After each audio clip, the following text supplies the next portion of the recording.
Boa noite a todos. Eu queria começar também agradecendo o convite para estar aqui. Eu estou surpreso com esse público para discutir essa questão. Acho que é um ótimo sinal. Acho que esse movimento está virando mesmo um movimento. Eu queria saudar aos companheiros aqui. E dizer que a minha intervenção vai ser uma intervenção muito simples. Até porque algumas questões, eu quero dizer que de público eu não conhecia pessoalmente o professor Paulo. Embora tenha sido eleitor dele sem se arrepender, né? Que é raro no Brasil, hoje você vota e depois se arrepende. Várias das questões que ele tematizou, eu vou dar por supostas. Eu quero apenas começar com algo que o professor falou muito rapidamente, mas que é, para mim, o caroço do movimento pela unidade popular, que é a relação de capitalismo e democracia. O grande nó do capitalismo é que com o desenvolvimento das forças produtivas, com a socialização cada vez maior da produção, ele cria condições para todos os homens e mulheres participarem ativamente da vida política. Ou seja, o capitalismo socializa a política, mas ele não socializa o poder político. Vejam que coisa curiosa. Ele cria condições para que todos nós possamos romper aquela velhíssima distinção entre governantes e governados, dirigidos e dirigentes. Ele cria condições para isso. Mas ele não pode sobreviver se se realiza. Quando a gente discute democracia na Universidade Brasileira, quando a gente discute uma universidade com um conteúdo popular, que significa uma exigência de um padrão unitário altíssimo de qualidade. Quero retomar a expressão do professor. Nós queremos uma universidade que seja pública, que seja gratuita, que seja laica e que seja competente.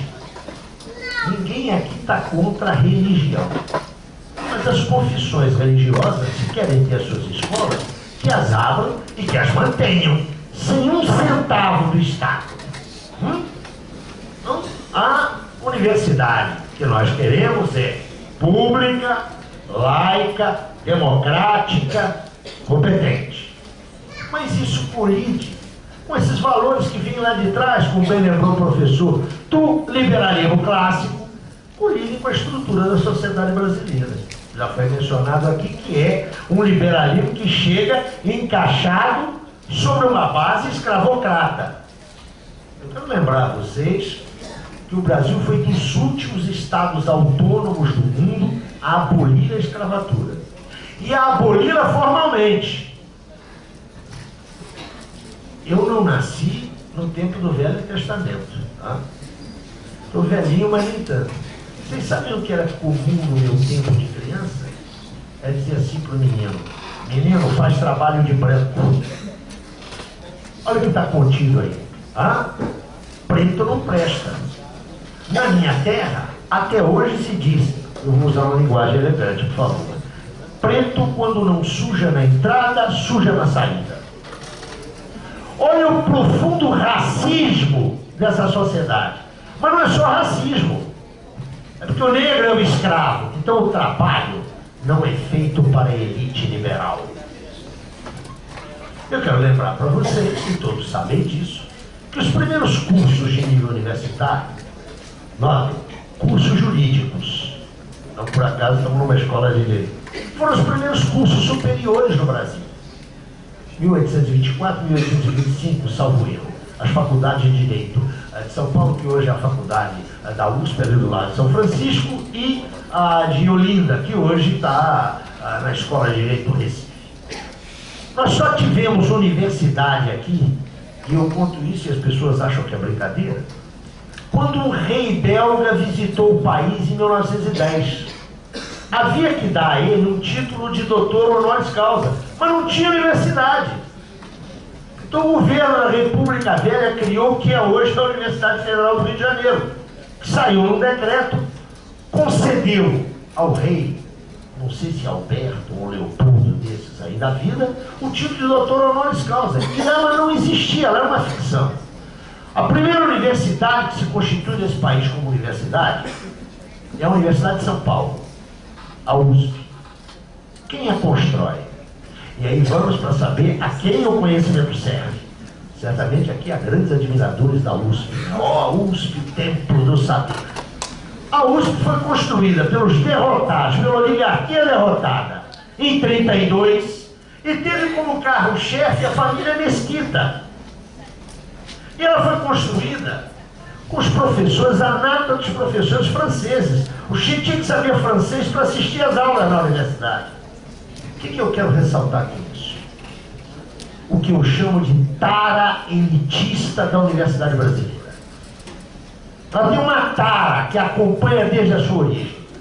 Ela não é feita para filho de trabalhador, não é feita para filho da pequena burguesia tradicional.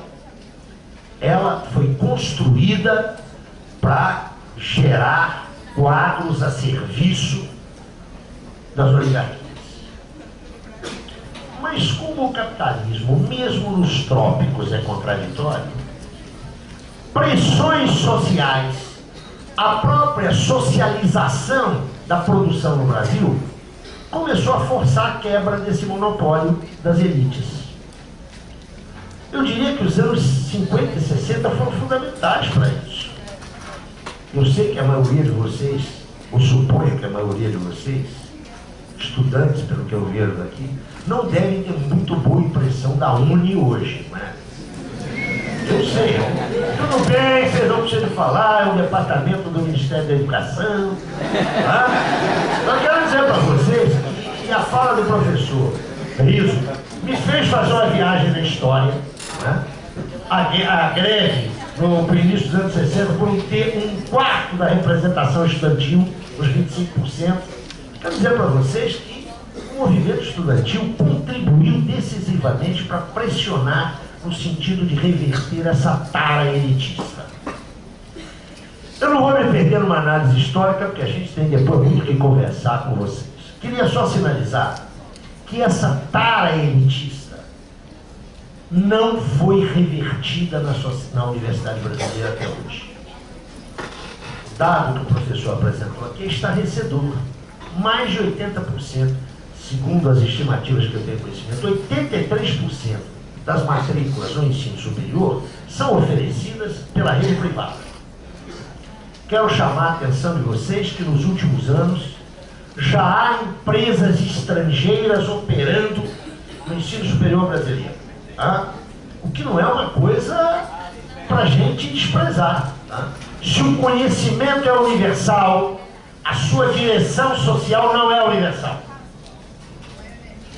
Eu quero reservar essa discussão para o final da minha intervenção, porque eu também estou convencido como professor que neste momento, ao contrário do que as aparências indicam, as lutas de classes no interior da universidade são intensíssimas. Não se iludam com essa conversa de que a história acabou, que as classes não existem mais, que não tem mais luta de classes. Ah, isso é papo para Miriam Leitão. Não é para nós. Eu dizia, nos anos 50 e 60 houve uma pressão muito forte para reverter essa tara elitista. Conseguiram-se ganhos, houve conquistas, mas veio o golpe de 64, que instaurou a longa noite do obscurantismo, com episódios não pequenos de terrorismo estatal. A universidade foi vítima desse processo. Porque se a universidade é um espaço de confronto de ideias, embora seja uma agência de reprodução, ela sempre tem uma margem para o conflito. Mas essa margem, atenção, depende da correlação de forças no conjunto da sociedade. Para que haja circulação de ideias e, portanto, vida inteligente na universidade, a democracia política é fundamental. Quando eu estou falando aqui em democracia política, é democracia formal burguesa, mas que permite ao professor a liberdade de cátedra, que permite a existência do movimento estudantil. É só ver o panorama de 99% das universidades privadas brasileiras. São instituições, 1% eu concedo, são as exceções de sempre. São instituições onde os professores são espoliados, não têm nenhuma segurança no trabalho, são vigiados por B10, e onde os alunos são escorchados por anuidades. Ah, sim, o ProUni. Oh, que coisa maravilhosa o ProUni.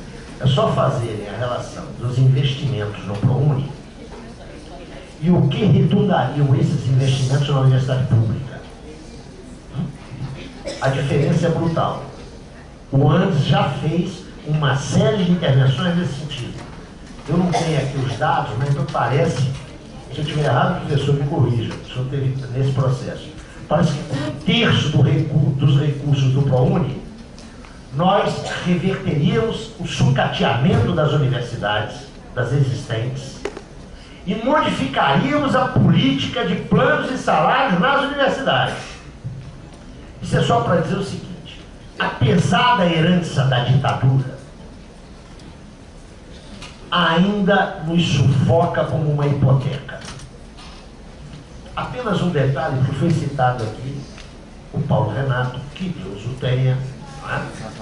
Depois que morre vira santo, né? Homenageado por todo mundo, que vem da luta antiditatorial, que teve um papel, inclusive, como economista, analisando o chamado modelo brasileiro, o milagre brasileiro, e que depois virou, né, o autor, não sei se o professor concorda com isso, da contra-reforma do ensino superior.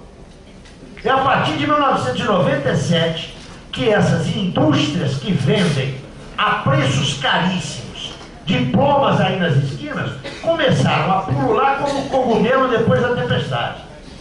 Preciso deixar isso muito claro.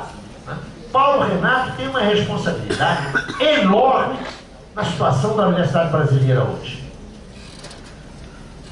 Mas eu retomo o meu raciocínio.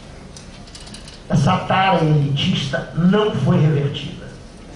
Os anos 80, de ampla mobilização popular nesse país, de mobilização e organização de movimentos sociais, de reforço de lutas de categorias profissionais, não é por acaso que data desse período o ANES, tudo isso entrou numa política defensiva a partir dos anos 90.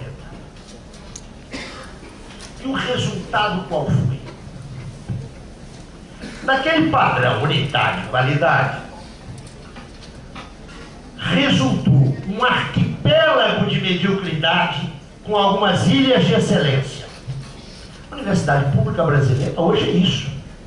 É um arquipélago de mediocridade com algumas ilhas de excelência. Agora, são ilhas mesmo. O que significa que essa universidade, como universidade pública, é muito ruim. Mas quero lhes dizer que ruim com ela, muito pior sem ela. Para que vocês tenham uma ideia, 92% da pesquisa que se realiza nesse país é nas universidades públicas. O que significa que o sucateamento das universidades públicas vai implicar um profundo retrocesso na massa crítica que foi possível acumular nesse país. Não é uma massa crítica qualquer. Pensem, por exemplo, para dar um único exemplo, na prospecção de petróleo em larga profundidade. O Brasil detém hoje o resultado de uma tecnologia que foi produto de pesquisa aqui no país. Eu quero lhes lembrar, uma vez que o professor Paulo citou isso, que na época em que a Eunice Duran era secretária executiva, eu era nessa época coordenador do curso de pós-graduação. Ela foi fazer uma reunião no Rio de Janeiro e ela disse textualmente o seguinte: nós não queremos pesquisa básica nesse país. É mais barato comprar o pacote tecnológico fechado. Essa política foi implementada pelo governo Fernando Henrique, e me perdoem os simpatizantes do Luiz Lula da Silva. Não sofreu nenhuma interrupção.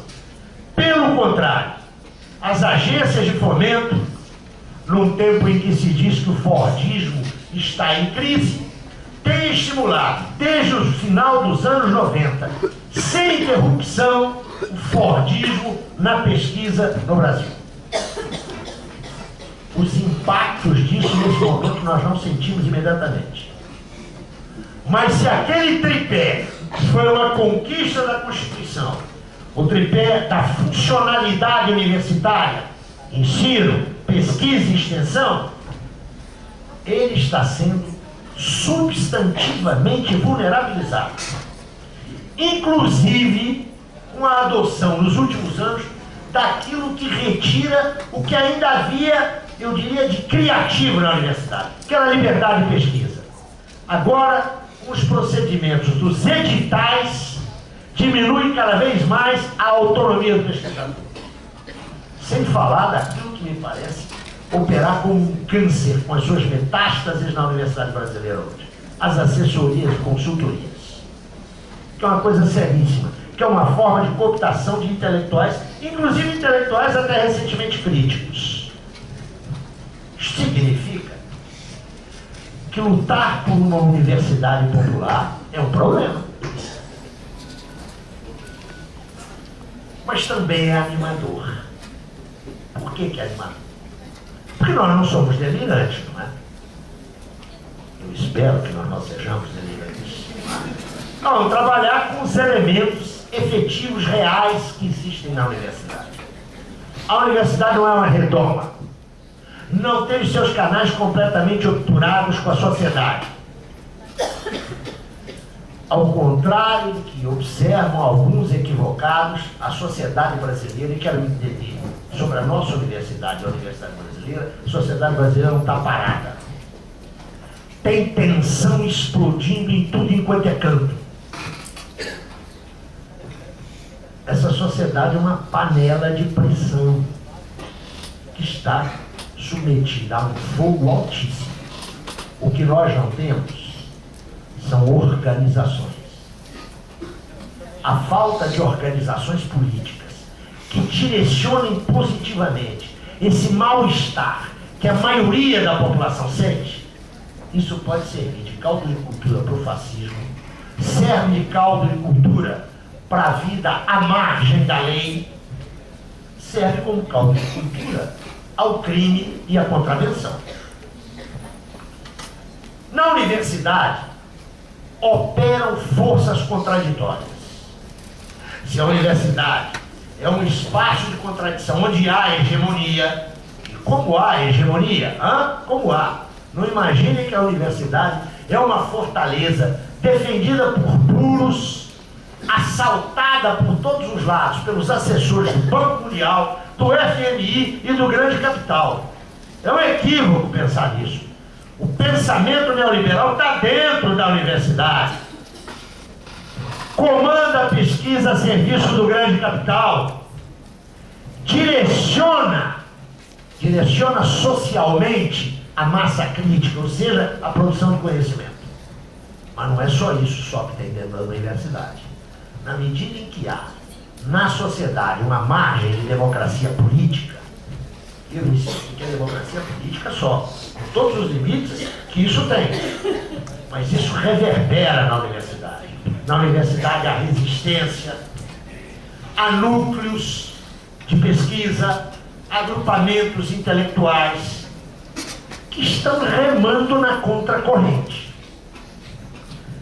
Se esses núcleos, se essas tendências se atêm apenas aos muros universitários, elas serão derrotadas.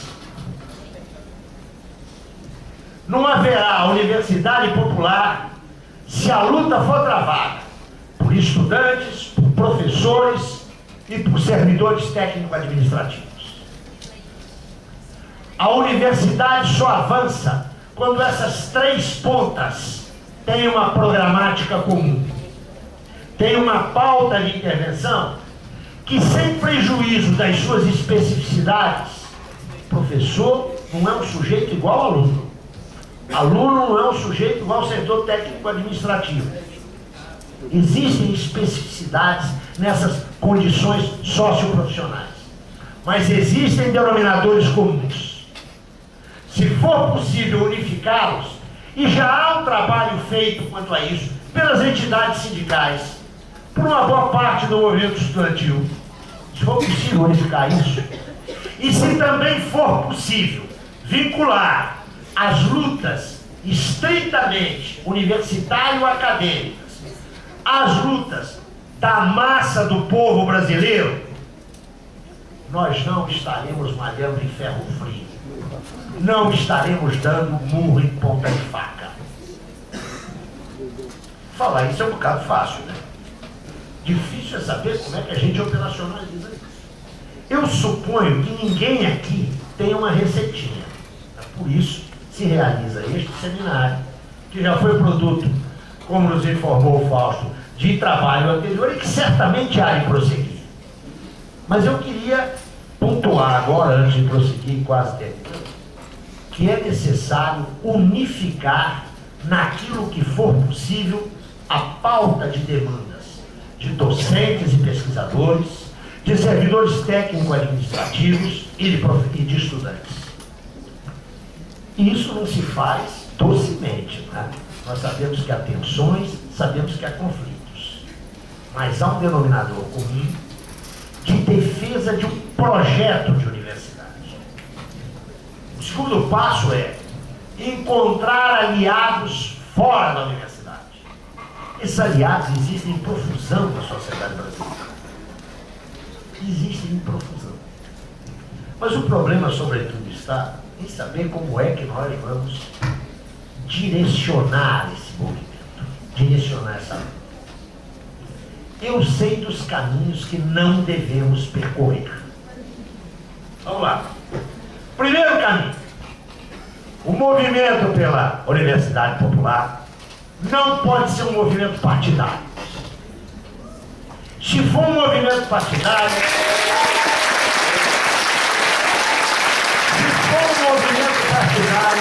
nós vamos ficar trocando os centinhos com as mesmas caras de sempre. Os caras que virão aqui serão os mesmos que vão lá na Assembleia da Doferge, da ATU, é sempre a mesma gente. A primeira coisa, não pode ser um movimento partidário.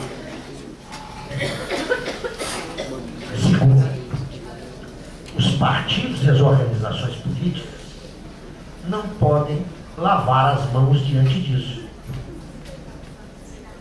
Isso é contraditório? Não, em absoluto. É casual que quem esteja tocando esse movimento seja todo mundo desse grande saco que é a esquerda? Não, não é casual.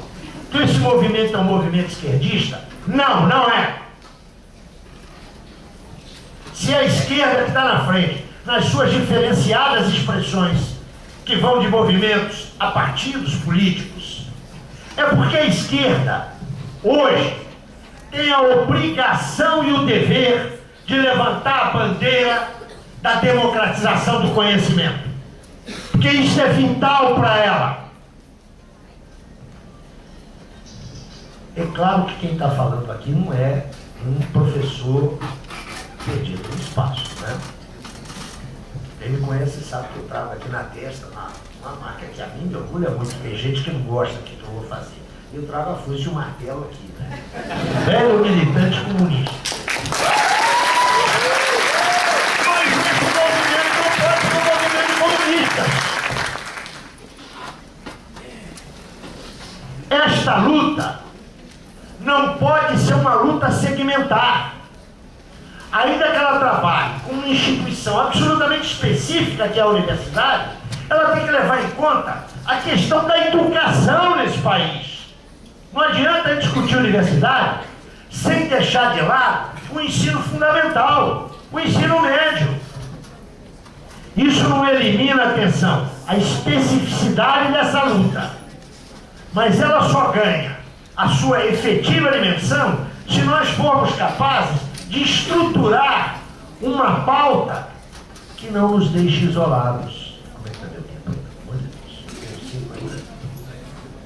O que eu quero dizer é, esse não pode ser um movimento partidário. Não pode ser um movimento do partido A, B ou C.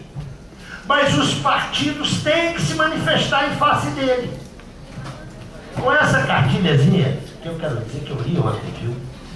Eu li depressa e mal. Me parece que já há uma pauta comum. No caso, por exemplo, dos docentes, com todas as diferenças que temos, o Andes tem um projeto que, inclusive, eu não diria resolve, mas abre um denominador comum, por exemplo, na luta que é específica de cargos e salários. Nós não temos que partir do zero. Nós não temos que inventar a roda. Há inúmeras experiências na universidade hoje, especialmente no domínio da extensão, não exclusivamente, mas especialmente no domínio da extensão, onde a universidade não só está dialogando, mas está, sobretudo, estabelecendo relações operativas, executivas e exitosas com movimentos sociais. Na minha universidade, por exemplo, que não tem lá uma grande política de extensão, né? Quero deixar isso claro, isso é um nó a política de extensão da UFRJ, mas nós temos, por exemplo, um convênio com o MST, onde temos cursos para assentados. E essas experiências, eu estou citando apenas uma, essas experiências estão se multiplicando pelo país. Então eu retomo. Eu sei por onde não se vai. Não se vai partidarizando esse movimento. Não se vai com esse movimento sendo um movimento de esquerda, mas é preciso, notem, que as vanguardas, que penso serem os partidos de esquerda, estabeleçam um diálogo franco, um diálogo amistoso, que não esconda as diferenças, mas que permita uma unidade em termos de uma proposta mínima. Acho que tem uma indicação para a gente ir adiante. Certamente vocês não vão concordar comigo. Mas eu diria que a universidade, a nossa universidade, se divide em 3 grandes segmentos. Aos revolucionários, aqueles que estão empenhados em mudar a nossa sociedade, mudar o mundo e, portanto, mudar a universidade. Esses caras são no máximo 10%.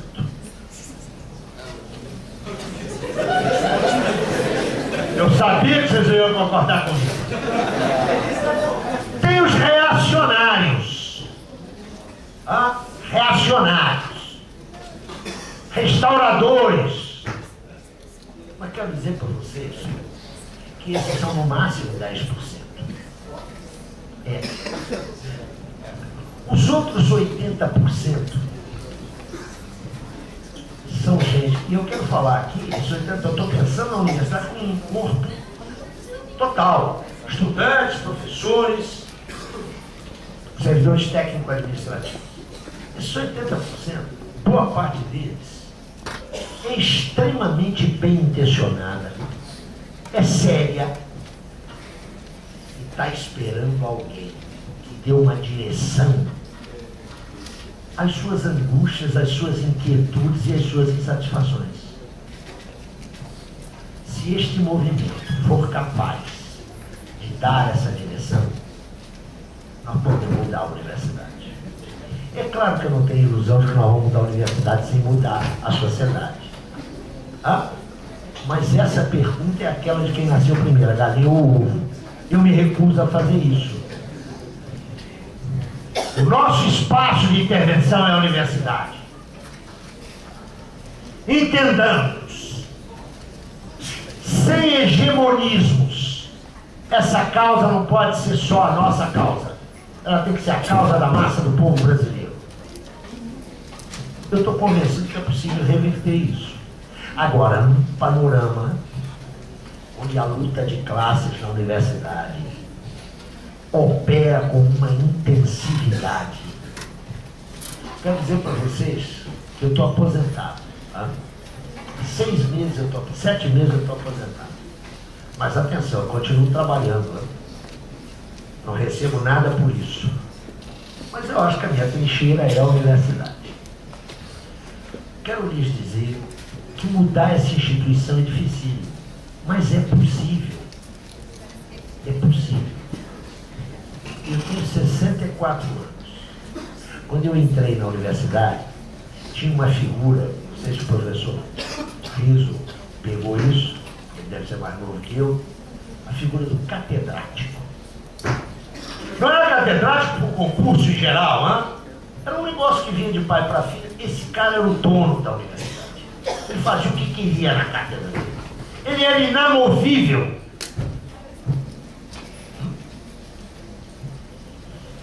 Não sei se vocês sabem que Antônio Carlos Magalhães, outro que Deus o tenha, era professor da Universidade Federal da Bahia. Ele nunca deu aula. Ele era médico, ele nunca deu aula. Mas vocês sabem por que ele era professor da Universidade Federal? Ele não prestou concurso nenhum. É porque o pai dele foi um catedrático importantíssimo. E segundo sei, o avô também.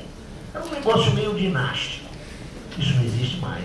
Nós conquistamos o concurso público. Isso é um ganho. É para dar um pequeno exemplo. É um espaço contraditório, ainda que com hegemonia, e nós juntos podemos trabalhar lá. Agora, por favor, não podemos trabalhar só os 10% revolucionários. Se formos só nós, seremos inevitavelmente derrotados. Nós precisamos de ganhar aqueles 80%. Eu não vou dizer como é que eu chamaria os 80%. Se você me provocar de ter uma língua enorme, eu diria que somos inacionários. Reacionários, revolucionários e nacionais. Agora a gente tem que ganhar esses caras a partir de um discurso comum, de uma plataforma comum. Penso que a esquerda tem um papel central nisso. Um papel central. Mas uma esquerda que seja capaz de deixar as suas quesilhas de lado, de deixar aquela discussão de saber se é uma etapa ou se é uma fase. Eu sou de um tempo que meu partido brigava com os trotskistas, Pinóquio dizia que era uma etapa da Revolução Brasileira. E os trotskistas diziam, não, é uma fase da Revolução. Eu até hoje não entendi o porquê dessa discussão.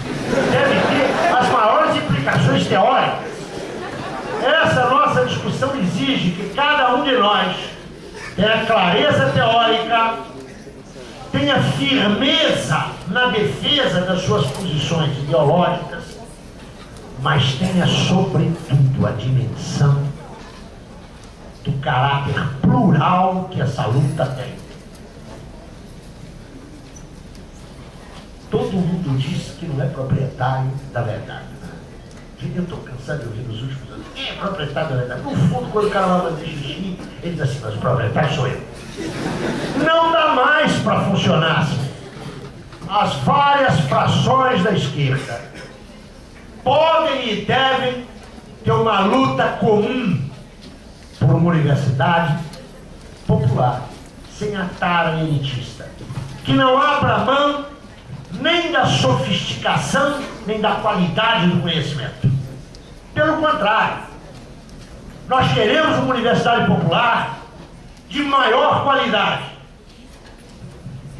mas cuja direção social não seja para atender aos interesses dos grandes monopólios, e sim das necessidades reais da massa da população brasileira, que só vai nos ouvir se nós formos capazes de um movimento pela universidade popular encontrar uma linguagem comum e uma forma de ação comum. Muito obrigado.